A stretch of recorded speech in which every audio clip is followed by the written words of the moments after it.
looks like it's scandal season, folks, because Jeffree Star is quitting the beauty community. Dawson announces he's planning a comeback, and the situation with Trisha Paytas and Ethan Klein, the Frenemies podcast, gets even worse. By the way, folks, if you're a fan of Mountain Dew, I highly recommend the Baja Blast candle. I just don't recommend drinking it. Irrelevant news.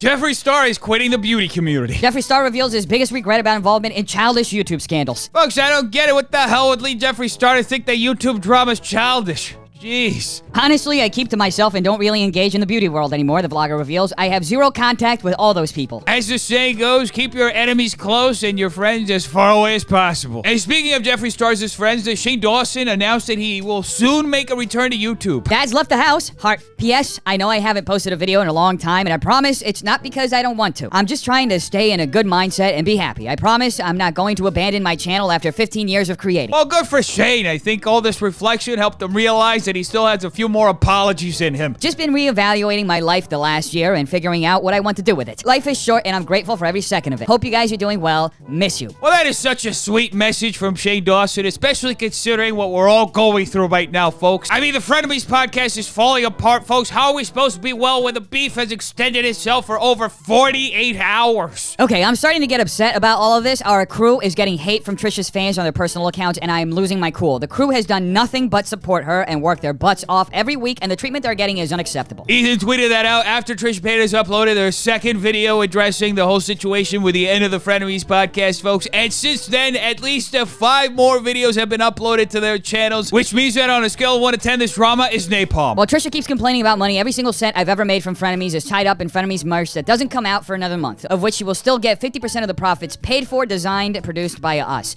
And I am treating her unfairly. I don't know about you folks, but I'm actually very excited about the Frenemies merch because very rarely can you buy something that used to be. I reached out to Trisha an hour ago saying that I wasn't happy with how she handled this and how unfair it was, and instead of talking to me and handling it privately, she put out another 20-minute video that caused my crew to get so much hate they're now privating their Instas. Well, here's the deal, folks. Why would anybody in their right minds want to handle things privately when they can just drag it to the internet so that millions of people can share their opinions about it? It's much more fun resolving problems when you have a whole bunch of people yelling at you about it. At the end of the day, Frenemies was a beautiful experiment that I will always cherish. I've learned and grown so much from the experience and have Trisha to thank for that. She's been a dear friend of mine throughout, and I'll always be grateful for all she's done for us. Peace and love. That was an iconic moment in YouTube history, folks, and millions of people are sad because it ended, except David Dobrik, who is now popping a bottle of champagne and planning his comeback. Erased most of my recent tweets regarding Trisha. Shouldn't have said that on Twitter. I'm going to take a step back for evening. Wait, hold on, folks. We don't have room for rational behavior in the middle of an internet beef. You dig your heels deep and go all in no matter what, even if that means you destroy your family. I was never rude to them. I know nothing about what you pay them, and I don't care to know. It was never about them. And in true Trish Paytas fashion, folks, that clapback wasn't where it ended. In fact, there were about 100 more tweets that followed that one, and it ended all with this one. I've been unpopular my whole life, and I don't mind going back to it. Sorry if I disappointed y'all, but I have nothing else to say. Well, this is anticlimactic. We're only 3 minutes into the video, and the drama's already done. What am I gonna have to do? Put actual white noise over the video to finish it? Trisha appears to be under the impression that Sam came up with the advice segment idea. Not the case. What you talking about, Dan? She put together the emails. Don't tell Trump about that. He's been looking for emails for years. Ethan decided to postpone/cancel it until things calm down. Okay, so let me get this straight. Ethan canceled the shoot so that everything could calm down, but Trisha thought the shoot was canceled for a different reason, and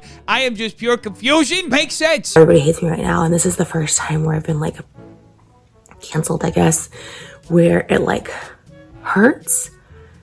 Because there's no winning. Like, I can't prove that I'm in the right. I mean, folks, when you're dealing with family, it doesn't matter if you're right, just as long as you can make them look wrong. A strategy that amazingly enough works wonders on the internet. Like, it was so fun to be like well received. Like, that was great. And people keep reminding that I only put like because of frenemies, and I understand that, and like that felt really good, but I don't know how this all got messed up. I mean, what's not to make sense? A bunch of stuff happened, 99% of us missed it, and we're all still trying to catch up. Just another day on the internet. I'm so sorry the show's ending. Like, I'm so sorry about that, because I know that's what a lot of people are mad at. Well, it looks like Trisha woke up the next day and decided to apologize, because that wasn't the only apology that they made. In fact, they went on Twitter and apologized to literally everyone, including the Ace 3 crew. I apologize to Ethan, Dan, Ian, and Sam. Like, I really do. It's embarrassing, and I'm embarrassed. And most of all, you guys, like, it was cool AF to be back in the popular group for just being me. Like, love and positivity always feels good. And this right now does not. I'm sorry. Well, isn't it wonderful, folks, to see everybody coming together again? Which makes even more sense when you think about it, because hours later, Trisha Paytas started sharing more private messages between themselves and Ethan Klein. And people noticed in one of Trisha's text messages that they said something about Jewish people that rubbed a lot of people the wrong way. It was gross. It was my sense of humor for the longest time, and I thought it was okay banter. It wasn't meant to be derogatory, but it is. It's gross, and I was wrong. It's really embarrassing. Little known fact, folks, a scandal season is typically followed by apology season. Like, the joke was in poor taste, but I always joked about Jewish stereotypes with Ethan until he told me how offensive it was, and I stopped. I'm sorry. If that saying is correct, that things do get worse before they get better. Right now, they're getting so bad, I don't even know what better is anymore. Anti-Semitism is hostility or discrimination against Jewish people. That was obviously a joke in the text, a poor one at that. It wasn't malicious. If I discriminated against Jewish people, that would mean I don't work with them, and I sure as hell wouldn't be marrying into it. Let me know when we hit rock bottom, folks. I am patiently waiting. She's kind of tied my arms because she's saying a lot of things publicly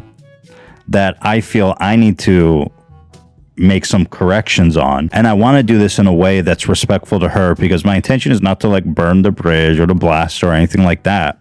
I just want to give people what I think is a fair account. Well, hold on, Ethan. We know rule number one of the internet is that there are no reasonable conversations on the internet. And everybody knows that rule number two is see rule number one. As a friend, I have come to love and appreciate Trisha. You know, as a partner, I think she's one of the funniest people I've ever known, one of the most talented people, you know, one of the most dynamic and entertaining people I've ever known. I don't really know what's going on right now, folks, but I feel weird that somebody would actually choose to be nice in a situation like this rather than just try to destroy the other person's life, which coincidentally is rule number 3 of the internet. We had this big blowout. We talked the evening afterwards. I said, you know what? Let's hire a producer. You tell me who you want to hire, and I'll hire him. And he can work on some of the more complex ideas that you have, because she has ideas like, oh, let's do ribbon dancing. Oh, folks, I also have an idea. The Frenemies podcast should come back together and do ribbon dancing, because I would love to see it. Let's just chill out for a few days, let things cool. I'm down to hire this producer. And then, you know, the next day, without telling me, she drops this video. She's quitting Frenemies. Look, folks, we're show business. You gotta keep them at the edge of their toes, even when they're your business partners. But the thing that we discussed, you know, that was kind of like a non-starter is she told me that she wanted a whole new crew for Frenemies because she didn't feel comfortable with them. She wanted a whole new space. She wanted a whole new crew. Well, I guess all the Ace 3 brands are coming together. The friends are becoming enemies and going off the rails. I made the executive decision as their boss, trying to foster a healthy work environment, that let's just not do the shoot tomorrow, bearing everything that's happened, and take a few days to chill off. Foster a healthy work environment, folks? How dare Ethan be so considerate? In the context of that conversation, I think Trisha understandably came to take the meaning like, oh, they're on strike. That wasn't the case. They were always down to shoot it. If there's anything this entire situation will achieve, is a world record in miscommunication. First of all, I thought it was Sam's idea. It was just an idea she pulled from a document, but she did the work preparing it.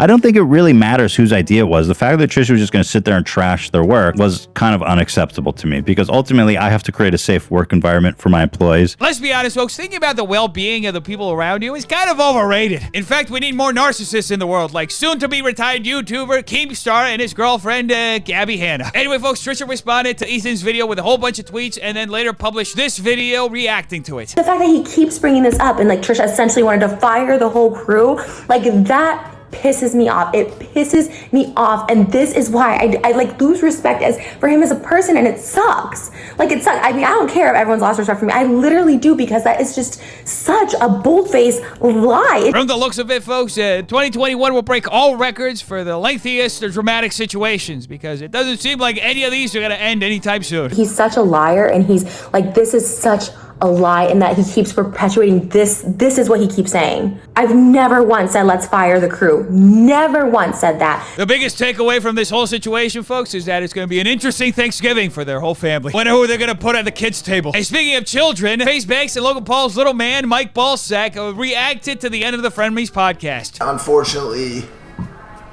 Trisha and H3 have parted ways and Frenemies has ended. The show's over. Oh, God? Yeah, they got in a massive fight over a bunch of different reasons. Rest in peace, Frenemies. R.I.P. Frenemies. Bro, I'm sleep. Listen, you're lucky. You mother are lucky I had a good day because I'd be going f***ing in right now. Oh, thank goodness that Face Banks had a good day and doesn't have to go in on Trisha and Ethan. You know, he's got just very limited brain power. You don't want him using all of it at once. L3, f*** that fool, f*** Trisha Paytas too. We're having a good f***ing night, having a good stream. Both of them. Yo, Mike. Frenemies. As the saying goes, folks, a high school never ends. It just keeps going. Now, palate cleanser.